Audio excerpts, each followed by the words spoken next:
Hallelujah. आप सबको जय मसीह। मेरा नाम बलराम प्रजापति है। मैं छत्तीसगढ़ स्टेट कोरिया डिस्ट्रिक्ट खोंगापानी एकता नगर से हूँ और मेरी माँ लगभग 6 साल 7 साल से पागलपन की बीमारी और दुष्ट आत्मा से ग्रसित थी। तो मैं अपनी मम्मी को ठीक कराने के लिए बहुत जगह झाड़ फूँक करवाता रहा, मंदिर वगैरह मस्जिद वगैरह सब जगह गया, लेकिन नहीं ठीक हुई थी। कोई बताया कि आप बिलासपुर में लुथरा शरीफ चले जाओ, वहाँ पर आपकी माँ ठीक हो जाएगी। मैं लुथरा शरीफ भी गया, 3 दिन रहा। चादर के नीचे कुछ पैसा बोले थे डालने के लिए, 5,000 3,000 ऐसे करके पैसा भी डाला। फिर 3 दिन के बाद वापस आया, फिर भी मेरी माँ नहीं ठीक हुई। तो फिर मैं खोंगापानी में अपने जहाँ रहता हूँ वहाँ पर झड़ाई फुकाई बहुत करवा रहा था, फिर भी नहीं ठीक हुई। तो कोई बताया कि आप ज्योतिषी के पास चले जाओ। तो ज्योतिषी के पास मैं गया तो उन्होंने कहा कि आपके घर में 7.5 का ग्रह शनि का लगा हुआ है, तो आप सब परिवार को ताबीज़ पहनना पड़ेगा और घर में हवन करना पड़ेगा, तो आपके घर में ठीक हो जाएगा।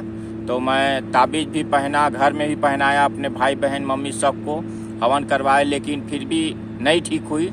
फिर इसके बाद एक कोई बताया कि आप ऐसा करिए, बिजली से कुछ दूर मैनटोला एक गांव पड़ता है, वहाँ पास एक बाबा है, वो झाड़ फूँक करते हैं। तो वहाँ पास मैं मम्मी को लेकर लगभग 3 महीना झड़ाई फूँके करवाता रहा।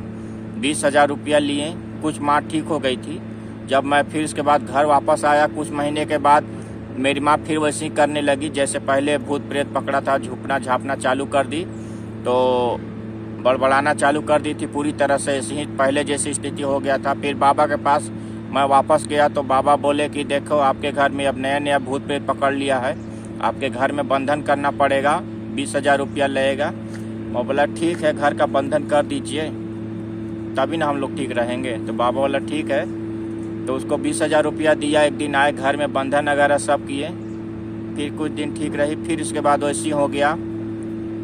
फिर मैं बहुत परेशान हुआ, समझ में नहीं आ रहा था मेरी माँ कैसे ठीक होगी, क्या करूं, कुछ समझ ही नहीं आ रहा था। तो मुझे कोई एक बार बताया कि आप ऐसा करिए, चर्च जाइए, प्रार्थना कराइए, तो वहाँ पर आप ज़रूर ठीक हो जाएंगी आपकी माँ। मैं बोला कि मेरे इतने सारे देवी देवता हैं, मैं चर्च जाकर धर्म परिवर्तन नहीं करूँगा, और वो दूसरे धर्म के देवी देवता हैं तो मैं उनको कैसे मान सकता हूँ, मैं तो हिंदू हूँ।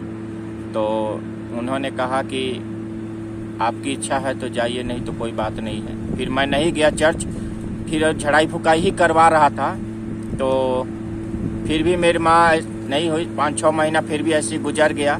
तो एक दिन क्या हुआ कि मेरे घर के ऊपर एक आंटी रहती थी, उनको भूत प्रेत पकड़ा हुआ था, तो वो लोग अपने घर में 3 दिन का उपवास प्रार्थना करवाए थे।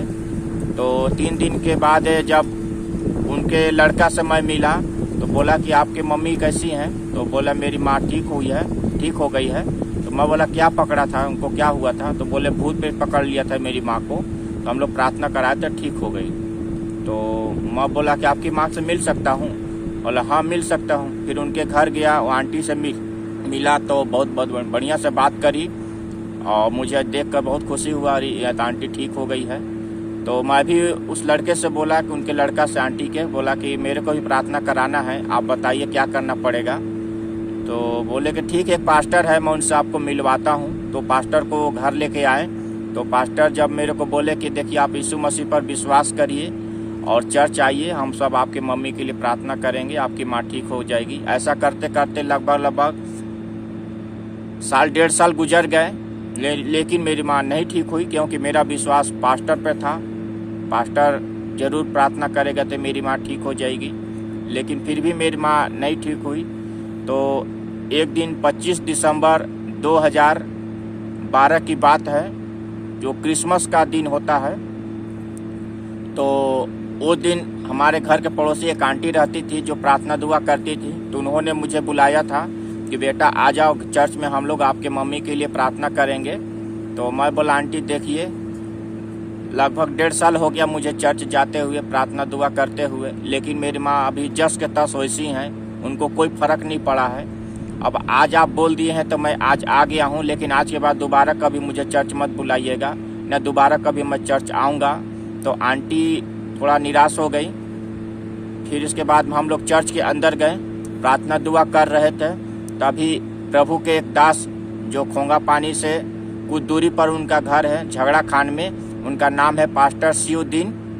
तो वो आए हमारे चर्च में, जबकि उनको कोई बुलाया नहीं था, अपने आप वो आए हमारे चर्च में और वचन सुना रहे थे और साथ में गवाही दिए कि मैं जा कहीं और रहा था, लेकिन पता नहीं प्रभु की क्या योजना था, मैं अचानक आपके चर्च में यहाँ पर आ गया हूँ।